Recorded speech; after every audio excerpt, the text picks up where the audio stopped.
مولانا جلال الدین رومی فرماتے ہیں، کسی روشن دل انسان کا خادم ہو جانا کسی بادشاہ کے دربار میں ایک ادنا درباری ہونے سے بہتر ہے۔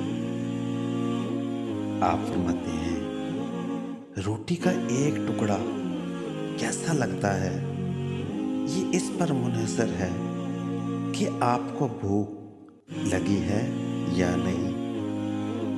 آپ فرماتے ہیں، دنیا میں جو بھی جاندار ہے وہ صرف اپنی نفسانی خواہشات کے جال میں پھنس کر تباہ و برباد ہوتا ہے۔ آپ فرماتے ہیں، بے وقوف کی صحبت سے تنہائی بہتر ہے، لیکن تنہائی سے بہتر ہے کہ اچھے لوگوں کی تلاش جاری رکھو، تم یقیناً ان تک پہنچ جاؤ گے۔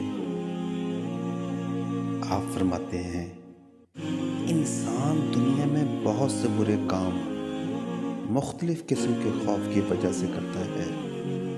اگر اللہ کی مدد پر کامل یقین ہو جائے تو انسان لا تعداد برائیوں سے بچ سکتا ہے۔ آپ فرماتے ہیں، دل ایک آئینہ ہے، اگر وہ بدی سے پاک ہے تو اس میں اللہ بھی نظر آ سکتا ہے۔ آپ فرماتے ہیں، پوری دنیا کا سناٹا بتا رہا ہے بادشاہ صرف میرے رب کی ہے۔